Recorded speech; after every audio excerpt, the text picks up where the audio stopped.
CEDEAO n'est plus aussi brillant qu'il y a de cela 5 ans. Et là, il va falloir gérer les déchirures qui sont posées entre-temps. Malheureusement, lorsqu'on regarde le continent dans son intégralité, il y a des sous-régions qui sont encore moins efficaces, moins attentives au respect de la Constitution que la CEDEAO. Et dans lesquelles on a presque des présidents à vie, dans la sous-région de l'Afrique centrale, où on a des présidents qui ont modifié à chaque instant leur constitution pour rationaliser leur longévité au pouvoir. On voit en Afrique de l'Est ce qui se passe dans des pays comme l'Ouganda, où on ne sait même plus quelle disposition de la Constitution est appliquée aujourd'hui, justement parce que l'Union africaine, qui est comme la maison mère, l'Union africaine, l'organisation continentale, ne joue pas son rôle. Parce que je me souviens en 2002, lorsque l'Union africaine a remplacé l'organisation de l'unité africaine, nous avons tous célébré, parce qu'on se disait que c'était une structure qui allait s'occuper des peuples, une structure qui allait s'occuper des populations africaines, qui allait capter leurs aspirations et veiller à ce que ces aspirations soient respectées par les dirigeants. La charte sur la démocratie, la bonne gouvernance et les élections a été d'abord votée en 2007. Et il a fallu quelques années pour que ça soit ratifié par le nombre de pays nécessaires pour sa mise en œuvre. Effectivement, depuis 2012, ces ratifications ont eu lieu et on devrait s'attendre à ce que l'Union africaine veille au strict respect des dispositions de la charte. Alors, malheureusement, ce n'est pas le cas. Et lorsqu'on voit les violations vraiment ouvertes aux constitutions de différents pays, lorsqu'on voit la manipulation que font certains de nos dirigeants par rapport aux constitutions de leurs pays respectifs et qu'on ne voit pas une action concrète et décisive de la part de l'Union africaine, ça laisse quand même un goût amer. Ça crée des frustrations. Et c'est pour cela que le docteur Mathurin parlait au départ de la résistance. Parce que de plus en plus, on voit une résistance émerger dans la société civile africaine, dans les médias, au niveau des intellectuels et des élites qui s'interrogent et qui posent des questions. Et la question principale pour nous, c'est de nous demander si notre continent serait toujours à l'éternel recommencement. Ou bien si nous pouvons consolider et amener nos dirigeants à se rendre à l'évidence que la nouvelle génération d'Africains veulent être gouvernés différemment, veulent une certaine clarité par rapport au cadre constitutionnel qui nous gouverne, une certaine une certitude par rapport au fait que les règles seront connues à l'avance et respectées par tous les acteurs politiques de façon à consolider la démocratie et la bonne gouvernance. Et je crois que c'est dans cette phase de résistance de la société civile et de la récalcitrance de certains acteurs politiques que se retrouve notre continent au jour d'aujourd'hui. Et la question principale pour moi, et je vais chuter là, c'est de savoir ce qui nous réserve l'Afrique de demain. Est-ce que les autocrates qui sont encore très récalcitrants, qui veulent toujours continuer à manipuler les constitutions, auront le devant, auquel cas il faut s'attendre à beaucoup plus d'instabilité, ou bien est-ce que la résistance, cette résilience qu'on connaît et qu'on apprécie des populations africaines vont prendre le devant pour qu'on puisse mettre fin à cette manipulation excessive des constitutions et qu'on se retrouve avec une normalisation des activités et des actions politiques de façon à consolider la paix, la stabilité et la démocratie et la bonne gouvernance dans nos pays respectifs. Je vous remercie. D'accord, merci beaucoup, Dr Fomonio, et je voudrais vous remercier, monsieur, d'avoir comblé le vide de mon absence pendant le problème technique que j'ai eu tout à l'heure. Donc, comme je l'avais annoncé au départ, on n'est jamais à l'abri d'un couac technique, et moi aussi également, je l'ai vécu après Ibrahima Niane et Dr Maturin Ounimpo. Donc, merci d'avoir comblé cela. Je trouve que les discussions sont très importantes, et entre-temps, on a eu... les participants sont en train d'échanger, ils ont fait des commentaires, mais également lancé des questions. Et j'aimerais également rappeler qu'ils peuvent encore poser des questions en attendant de passer encore à d'autres interventions. Là, j'ai 3 interventions pour le moment, mais j'aimerais en avoir beaucoup plus, donc je les invite à réagir davantage. Pour le moment, j'ai une question de M.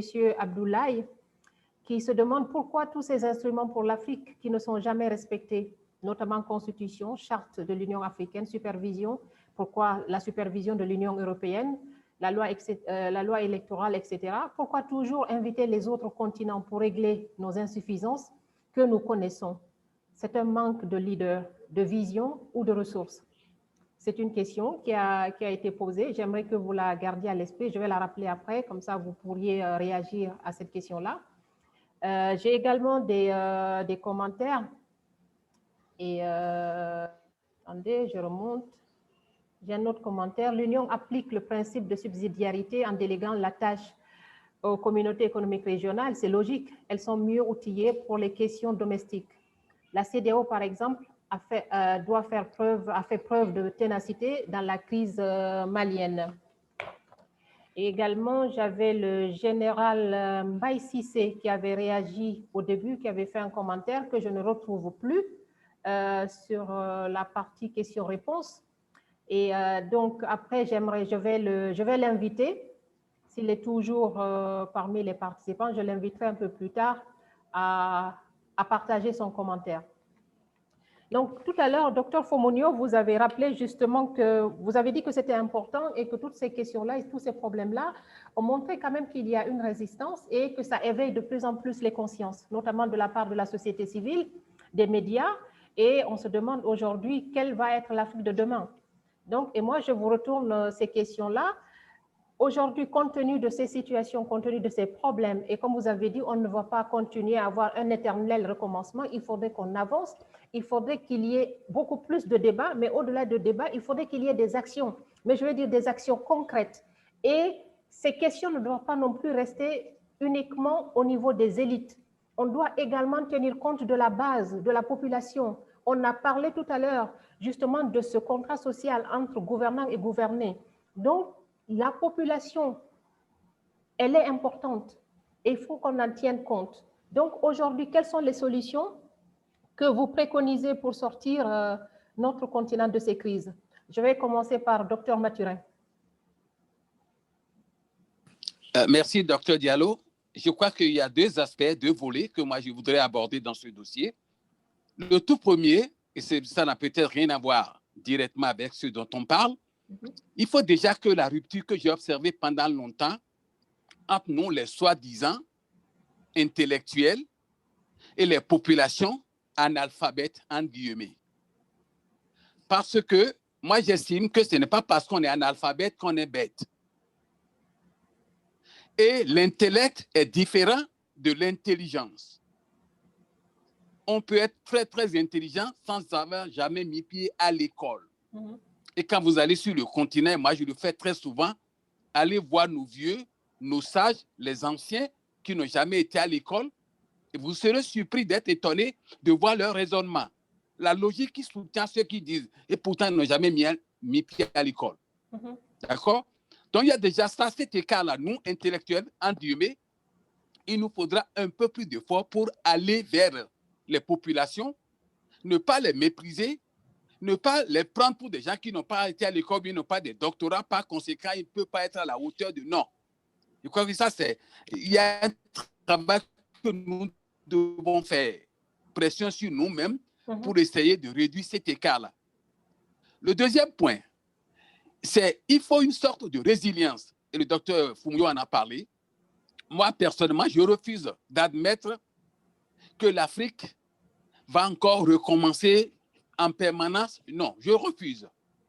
Donc, cela veut dire que certains d'entre nous, soi-disant intellectuels, ou ceux qui au moins comprennent, nous qui sommes co-panélistes en ce moment, on n'est pas plus intelligents que les autres, non.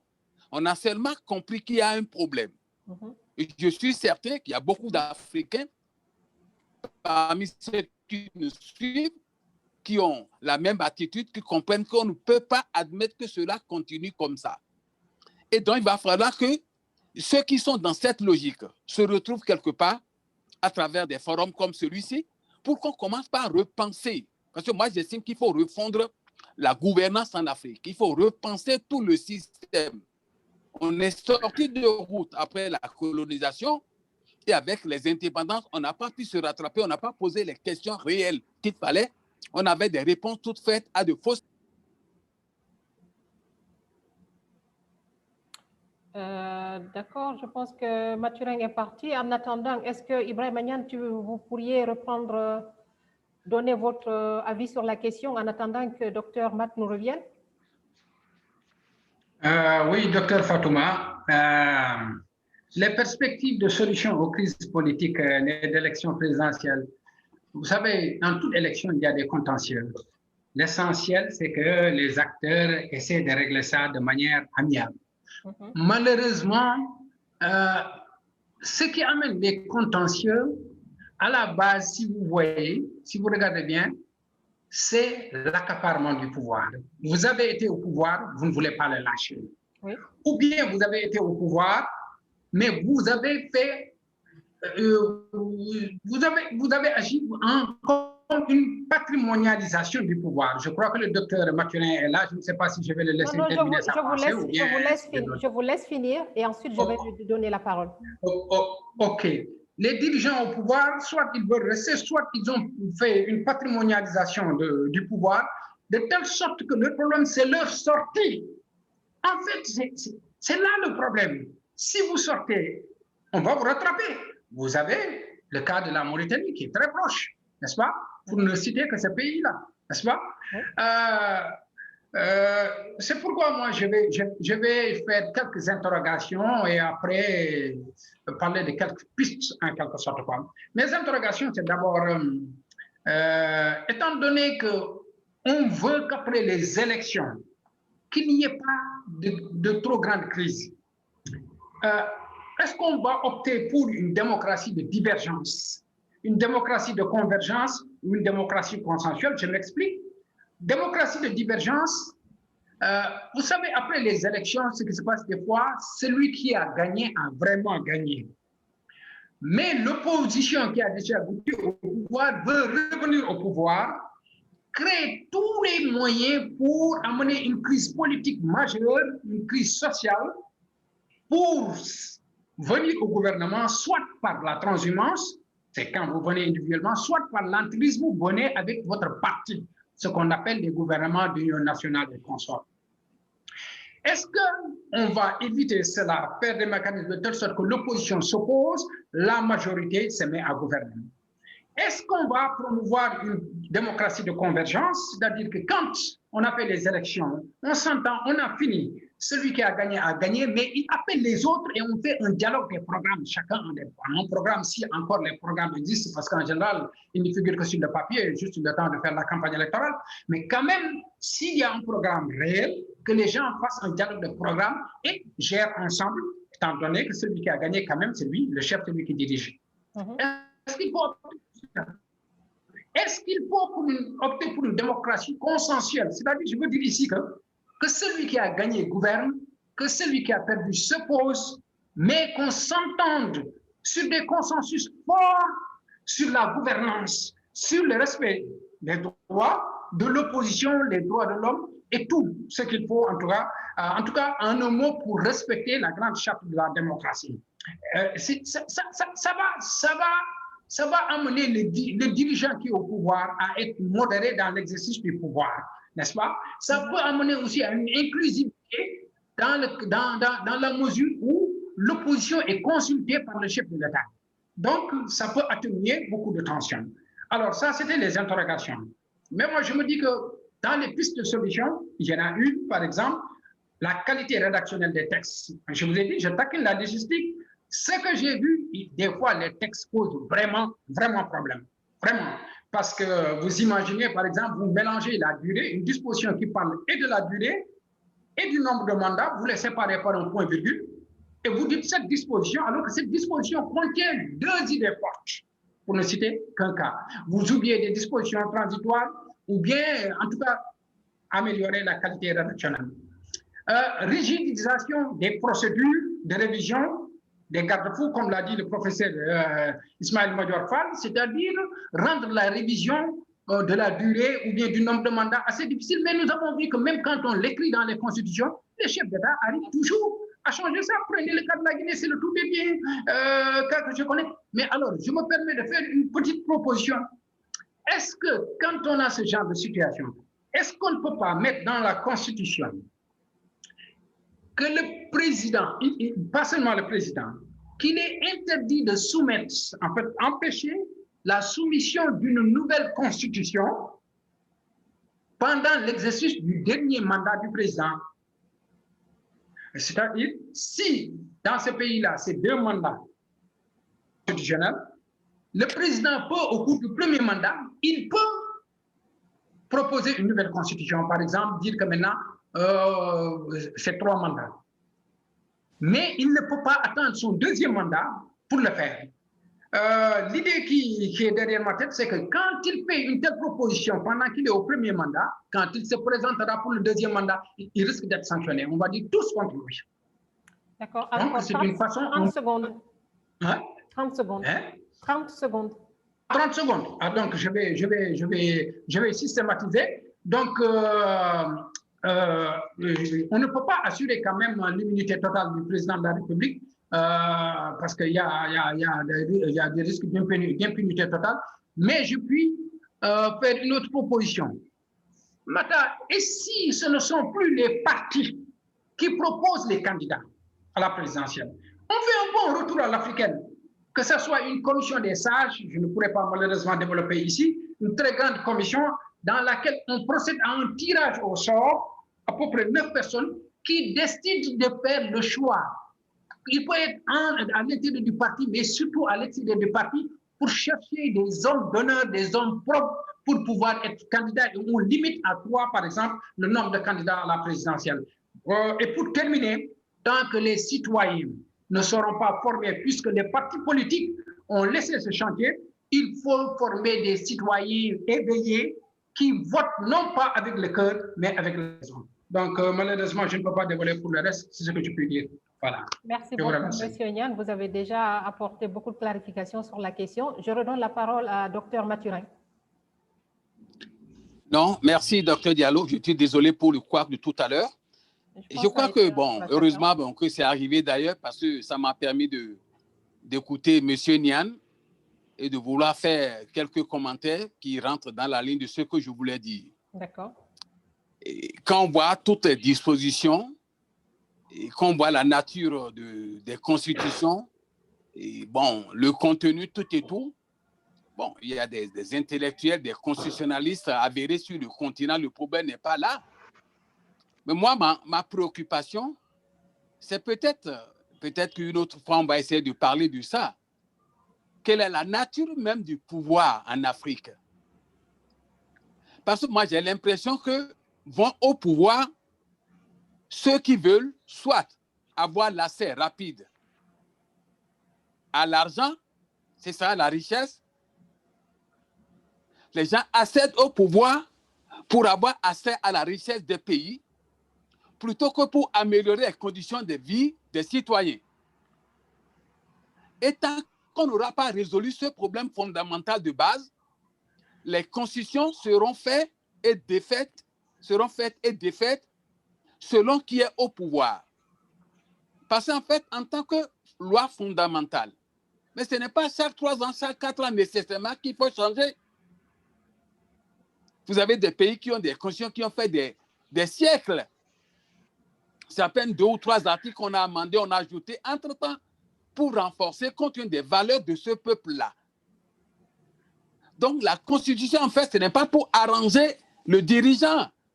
C'est pour améliorer les conditions de vie et régler davantage le vivre ensemble du peuple. Et ce n'est pas le cas chez nous. Et c'est en cela que je joins M. Niane pour demander de retourner, comme je disais, au peuple. Il faut que le peuple soit plus outillé, qu'on développe davantage sa résilience, la société civile et le peuple de façon générale, pour qu'à un moment donné, les gens ne votent plus à cause d'un pain de savon ou un litre d'huile rouge et autres, ou un paquet de tôle. Il faut que les gens votent désormais compte tenu d'un certain nombre de critères conscients de ce que leur vote représente. Tant qu'on n'aura pas fait ça, nous, intellectuels, on va continuer de parler, le chien va aboyer et la caravane passera. J'ai fini. Merci, Dr Mathurin. Dr Christopher. Oui, effectivement, vous avez posé la question qu'adviendra l'Afrique de demain. Et je pense qu'il y a quand même des atouts que nous pouvons essayer de valoriser pour permettre à ce que le continent puisse connaître un avenir meilleur. Et je vais en citer 3.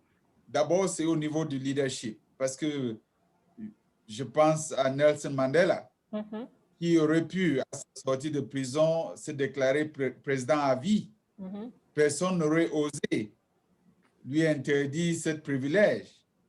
Mais il a dit dans toute sa grandeur qu'il n'allait servir qu'un seul mandat et qu'il allait passer le témoin à une nouvelle génération, à la jeune génération. Et justement parce que Nelson Mandela a posé cet acte, ça va contribuer à la stabilité de la démocratie sud-africaine pendant des décennies. Parce qu'aucun autre chef d'État sud-africain n'aura le courage de vouloir prolonger son mandat présidentiel si le tout premier qui avait ce privilège et ce respect n'avait pas pu le faire. Donc nous devrons interpeller nos dirigeants pour leur dire que l'Afrique d'aujourd'hui a encore besoin de ce Nelson Mandela. Il faut qu'ils se sentent interpellés. Comme le président Mahamadou Issoufou du Niger, qui a dit à plusieurs reprises que lui ne comprenait pas que quelqu'un puisse dire que dans toute une république, il est le seul à pouvoir gouverner. Nous avons besoin d'entendre ce genre de paroles de nos dirigeants et nous avons l'obligation de les interpeller. Parce que lorsque nous regardons le continent africain, les pays qui sont stables, qui, en débit de multiples crises, se battent bien et s'en sortent sur le plan économique et même de stabilité politique, sont des pays qui ont des constitutions respectées, des pays qui ont réussi leur alternance, où les gens savent qu'aujourd'hui, ils peuvent être dans l'opposition et demain se retrouver au pouvoir, et que demain, ils peuvent être au pouvoir et le lendemain, se retrouver dans l'opposition. Lorsque les gens sont dans cette disposition d'esprit, ils sont à même de gérer la chose publique avec beaucoup plus de prudeur, sachant que demain, les choses peuvent changer et ils peuvent être tenus pour responsables. Ils peuvent être tenus responsables des actes qu'ils ont posés par le passé. Je vois les pays comme le Botswana, je vois le pays comme le Ghana, je vois les pays comme l'île Maurice. Donc, dans nos différentes interventions sur le continent, nous devrons mettre la lumière sur ces pays-là qui ont maintenu une certaine stabilité constitutionnelle, qui vont dans le bon sens et qui peuvent servir d'exemple pour que chaque fois que nous avons un débat de ce genre, qu'on ne court plus pour aller chercher des exemples sur d'autres continents, mais qu'on réalise que sur notre continent, il y a effectivement des leaders qui respectent les constitutions et avec ces différentes actions, cela fortifie la cohésion sociale, l'adhésion des populations et la bonne gouvernance en faveur de ces populations-là. Deuxième chose, et je vais aller très rapidement, c'est deuxième atout pour nous, c'est la jeunesse africaine. L'Afrique est le continent le plus jeune du monde. Nous avons une jeunesse débordante, une jeunesse très éveillée, très apte à se mobiliser. Je crois que cette jeunesse doit être accompagnée et nous devrons beaucoup faire pour que cette jeunesse puisse avoir droit au chapitre dans les débats politiques, encourager cette jeunesse à se lancer dans la politique pour pouvoir changer la donne de l'intérieur. Parce que oui, la société civile, c'est important et c'est intéressant. Avoir une indépendance dans ses actions, c'est bien. Mais nous devons aussi nous rassurer à ce que ceux qui s'impliquent en politique sur le continent soient les gens ou des personnes bien intentionnées, qui ont des idées, qui vont faire de la politique de la plus belle manière à pouvoir améliorer les conditions de vie de nos populations. Et je crois que ce dynamisme de notre jeunesse doit s'accompagner par une solidarité panafricaine. Parce que très souvent, étant donné la façon dont nos pays sont morcelés, étant donné que ceux qui veulent manipuler les constitutions vont tout faire pour étouffer, tout voir, pour occuper tout l'espace politique à l'intérieur du territoire national, il faut que cette jeunesse africaine, ce dynamisme de la société civile africaine s'applique de manière panafricaine pour que s'il y a des problèmes à RDC, par exemple, que la société civile sénégalaise puisse se prononcer sur la question, que s'il y a des problèmes en Uganda ou bien en Tanzanie, que la société civile congolaise se sent à l'aise de pouvoir intervenir. Donc, c'est cette solidarité avec notre jeunesse débordante qui peut vraiment changer la donne et animer un débat nouveau sur cette problématique à travers le continent. Et en dernier lieu, c'est les nouvelles technologies. Nous devons utiliser au maximum les nouvelles technologies pour sensibiliser, comme disait tout à l'heure le docteur Mathurin, sensibiliser davantage la population en nous servant des nouvelles technologies qui sont beaucoup plus disponibles pour que les gens, même en s'asseyant dans leur village, puissent participer au débat national sans se voir obligés de se déplacer jusqu'à la capitale. Voilà quelques points que je voulais mettre sur la table à guise de discussion. D'accord. Merci, docteur Christopher Fomonio. Je vais aller directement sur les questions parce que les problèmes techniques nous ont quand même pris pas mal de temps. L'une des questions, c'est, je vais y aller, question-réponse, de M. Mamadou Seydou Maïga. Est-ce que la CEDEAO a les moyens de sa politique? Je donne la parole à Dr Mathurin.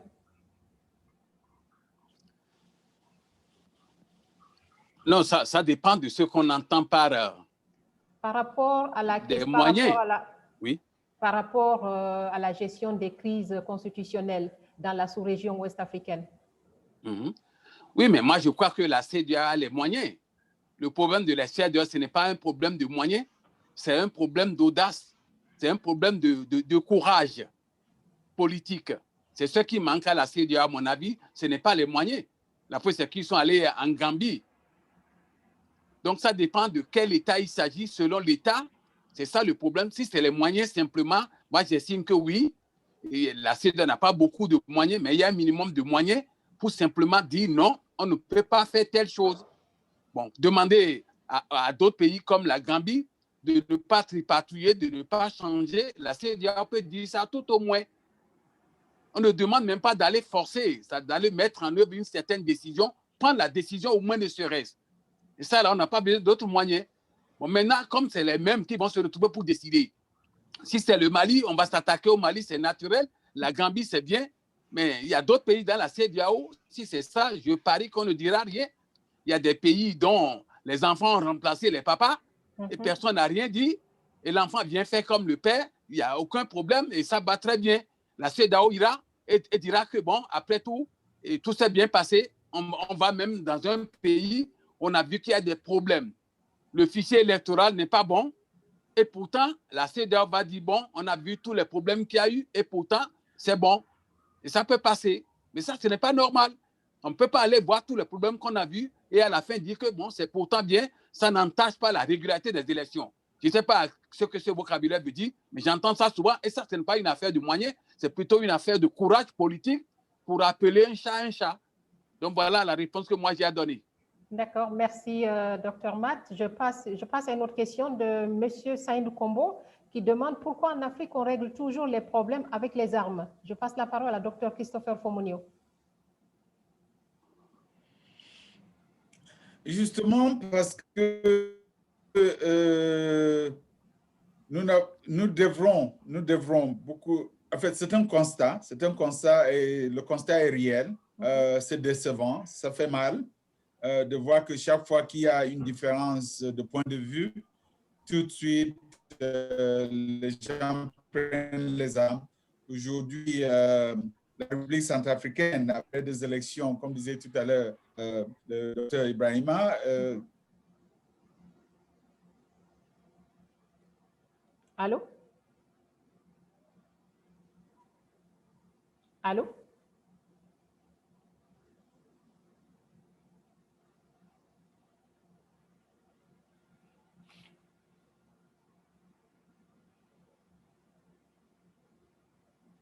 Saisissant par exemple les instances judiciaires, le droit sera dit, ils ne verront pas la nécessité de prendre des armes parce qu'ils sauront qu'en allant à la justice, ils se feront justice et ils seront identifiés. Donc, c'est un constat, et aussi un reflet du manque de démocratie que connaissent certains de nos pays. J'aimerais, avec votre permission, revenir juste pour 30 secondes sur la réponse du docteur Mathurin par rapport à la question de savoir si la CEDEAO a les moyens de sa politique. Et là, je ne vais pas me réserver uniquement à la CEDEAO pour dire que toutes les différentes entités sous-régionales ont un pays phare. Il y a au sein de chacune des 5 entités sous-régionales un pays phare qui joue le rôle de leadership politique. Et je pense que pour la CEDEAO, c'est le Nigeria, pour SADC, c'est l'Afrique du Sud, pour la zone CEMAC, c'est le Cameroun, pour le compte de l'Afrique, c'est l'Éthiopie. Et que chaque fois que ces pays-là jouent leur leadership comme il se doit, ça donne ce courage politique auquel faisait allusion le docteur Mathurin, pour que les autres pays aussi puissent adhérer. Mais lorsque ce pays phare est en difficulté lui-même et n'arrive pas à jouer son rôle de moteur d'une locomotive, effectivement, le train prendra de retard. Donc, nous devons aussi interpeller ces différents pays, les leaders de ces différents pays, de savoir, pour qu'ils sachent qu'ils ont un rôle à jouer non seulement sur le plan national, leur rôle au sein de la CEDEAO ne se limite pas aux cotisations financières, mais ils ont aussi un rôle politique de leadership qu'ils doivent mettre en œuvre pour que les entités sous-régionales, que ce soit la CEDEAO, la CEMAC, la SADC, IGAT au sein du compte de l'Afrique, ou bien IAC pour ce qui est de l'Afrique de l'Est, puissent vraiment fonctionner comme il se doit et donne à la nouvelle génération d'Africains, donne aux populations africaines ce désir de vivre une nouvelle ère qui est l'ère de liberté et de la démocratie. Merci, Dr Fomonio. J'ai un commentaire ici que j'aimerais partager avec tout le monde de la part du général Mbaye Cissé qui dit « Si la Constitution doit régenter la vie de toute une nation, il est important de refonder la gouvernance, comme l'a dit Dr Matt, avec tout le monde, c'est-à-dire avec les populations. Pour y parvenir, il me semble utile de sortir du micronationalisme et encourager les sociétés civiles africaines à promouvoir des droits collectifs étendus au niveau communautaire CEDEAO qui s'imposeront aux États. En un mot, aller vers des constitutions de type communautaire. Par exemple, le citoyen européen a tellement de droits garantis par l'Union européenne qu'il peut se passer de sa constitution nationale. Des réactions par rapport à ça? Je commence par Monsieur Ibrahima Niane. Merci beaucoup, Dr Patouma. Juste avant d'arriver à la réaction du général Mbaye Cissé, vous me donnerez 30 secondes. 30 secondes. D'accord, 30 secondes plus 30 secondes pour la réaction parce que nous n'avons plus beaucoup de temps. 30 secondes pour retourner sur les autres. En ce qui concerne les moyens de la CEDEAO, j'ai dit qu'il faut relativiser. Quand il s'agit de l'usage de la force, elle en a les moyens. Mais quand il s'agit de faire appliquer une décision de justice, c'est relatif. Il n'y a pas de force contraignante, en tout cas, j'ai été donné de la CDR, des décisions de justice, ont fait l'objet d'un refus d'application. En ce qui concerne les armes, pour régler les problèmes, c'est parce qu'il y a échec de la diplomatie, mais aussi échec des parlementaires et donc du Parlement, parce que je pense qu'il devrait être en ligne de front pour régler les problèmes internes en ce qui concerne les conflits. La justice vient simplement en dernière lieu. Par rapport aux commentaires du général Mbaye Cissé, je le remercie au passage et je le salue. C'est vrai, l'idéal, c'est ça. L'idéal, c'est ça. Mais, si mon général, figurez-vous que même pour faire appliquer le principe de la libre circulation des personnes et des biens au sein de la CEDEAO, essayez simplement d'aller ici au Mali. Au niveau des frontières, qu'est-ce qui se passe? Si ce principe aussi élémentaire, on n'arrive pas à le faire appliquer, et si nous n'arrivons pas à appliquer nos constitutions nationales déjà, quand vous n'arrivez pas à régler le national, ça va être très difficile de régler le supranational. C'est mon sentiment.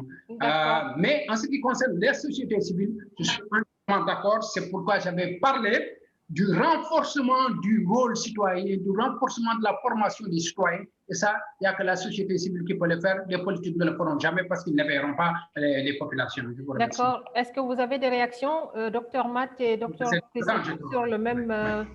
sur ce commentaire du général Mbaye Cissé? 30 secondes pour chacun de vous parce qu'on n'a plus beaucoup de questions, mais il y a une question qui est passée tout de suite que j'aimerais passer avant de clore les débats. Je suis parfaitement d'accord avec les observations du général. C'est là d'ailleurs que je parlais de cette solidarité de la société civile africaine. D'accord. Je vous remercie. Merci. Dr Matt?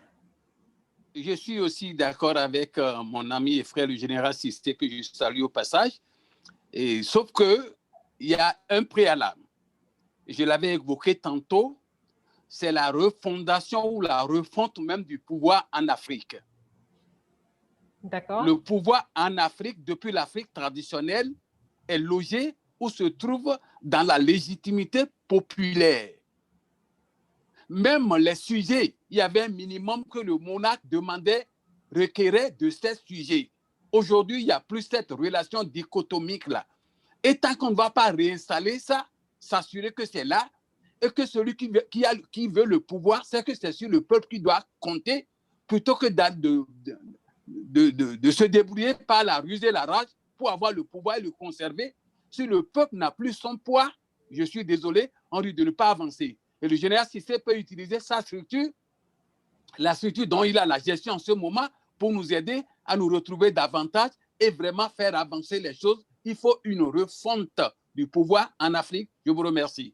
Merci beaucoup, Dr Mathurin. J'ai une question, mais je vous demanderai, parce que c'est une question sur la jeunesse, et c'est pour ça que je veux la passer, parce qu'elle est importante, mais je demanderai à chacun d'utiliser 30 secondes avant qu'on puisse clôturer les débats. Elle vient de Hadja Diarra.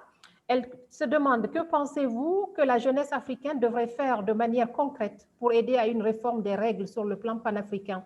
Pensez-vous que les dirigeants pourraient tendre l'oreille à des gens qu'ils considéreront certainement comme ayant moins d'expérience? Docteur Christopher, 30 secondes. Oui, je crois que la jeunesse a toute sa place et malheureusement, dans le domaine politique, on n'attendrait jamais que les autres vous cèdent la place. Il faut la réclamer, il faut la demander, il faut la prendre. Et je pense que la jeunesse doit faire un effort pour s'impliquer davantage dans le jeu politique. Par exemple, en se portant candidat pour des postes électifs, en demandant à gérer les municipalités, même au niveau de la base, les communautés, et à développer cette capacité qui permettrait à ce qu'elle soit respectée par les acteurs politiques. La jeunesse, surtout à l'heure d'aujourd'hui, avec les nouvelles technologies, peut avoir beaucoup d'impact si elle se mêle, et c'est vraiment cela mon souhait. Merci, Dr Christopher. Dr Mathurin, 30 secondes sur la même question. Voilà, non, je crois que moi, je suis un peu, je ne dirais pas, je fais toujours attention quand nous parlons de la jeunesse, parce qu'il y a deux catégories. Oui. Allô? Oui, allez-y. Ok, tu es revenu. Parce qu'il y a deux catégories. Quand moi, j'observe la jeunesse, il y a jeunesse.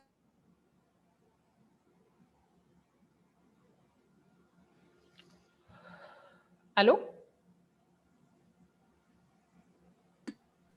Une fin en soi. Cette jeunesse-là, je suis d'accord, peut nous aider à changer les choses. Mais il y a une autre jeunesse qui veut monter comme une fusée au lieu d'un avion, qui ne veut pas aller progressivement pour atteindre l'altitude qu'il faut pour comprendre le phénomène. Ils sont tellement pressés, ils sont prêts à aller servir. Et c'est pas ces dirigeants, ces faux dirigeants que nous avons.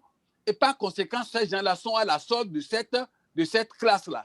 Et c'est ça qui me fait peur. Sinon, la jeunesse qui est consciente, qui a compris qu'il faut du temps pour arriver à une certaine attitude, cette jeunesse-là, il faut l'impliquer. Je vous remercie. Merci beaucoup. Monsieur Nian, rapidement, 30 secondes.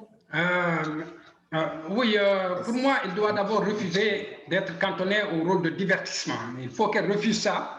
Et il faudrait qu'elle participe, parce que c'est la jeunesse qui fait basculer les suffrages dans les élections. Il faudrait qu'elle accepte d'accomplir son devoir citoyen en s'inscrivant et en faisant inscrire les populations sur les listes électorales, mais aussi en participant à l'aide des populations, surtout que nous avons un outil formidable que sont les NTIC, tous les réseaux comme les GAFA. Ils doivent se substituer aux partis pour éveiller les populations. Docteur Fatouma, le vote a quitté les partis. On n'est plus dans le vote partisan, on est dans le vote citoyen. Les partis ne représentent pas plus de 10, voire maximum 20% de l'électorat. Donc, ils ont vraiment une carte maîtresse à jouer. Voilà. D'accord, merci beaucoup. Assez rapidement, je rappelle rapidement que par rapport à ce webinaire sur la nature et la portée de la Constitution, plus ou moins, on a vu que l'idée de la Constitution et l'application de la Constitution sont vues différemment sur le continent. Au lieu d'être une prérogative nationale, réviser la Constitution se produit assez souvent. On a noté également qu'aujourd'hui, qu'il y a des résistances. Les révisions perpétuelles des constitutions ont entraîné quand même un éveil de conscience de la part de la société civile, des médias et des intellectuels. Et il est important non seulement de garder le débat, de ne pas garder le débat au niveau des intellectuels et du haut, mais également d'ouvrir ce débat au niveau des populations, parce que c'est un débat qui concerne tout le monde. On doit renforcer donc le débat, comme vous l'avez tous les trois dit, à tous les niveaux pour consolider la démocratie et la bonne gouvernance et travailler encore plus sur la qualité rédactionnelle des textes constitutionnels pour, comment je dirais ça, pour clarifier toutes les situations et ne pas laisser des possibilités qui permettent aux dirigeants d'aller au-delà, mais également avancer et notamment mettre un accent important par rapport au leadership, mais également par rapport à la jeunesse.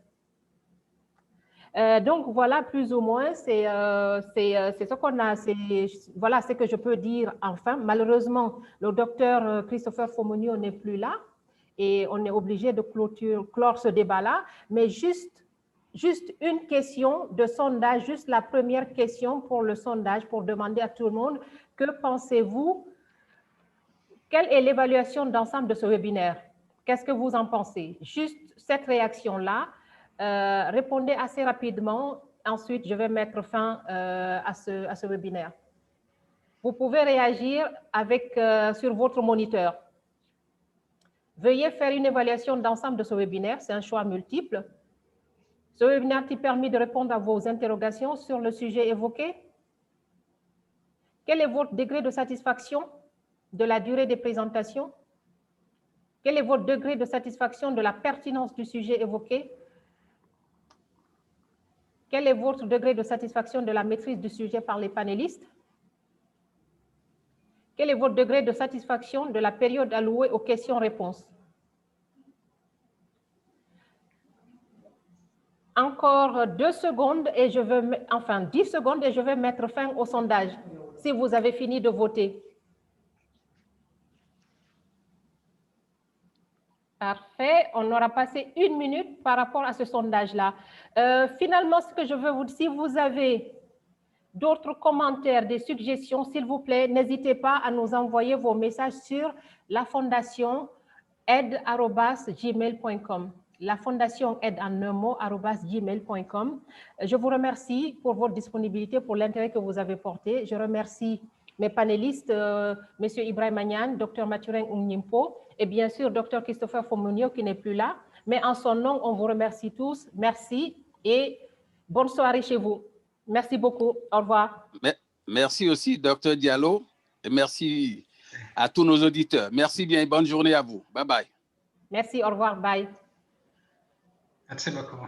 Merci.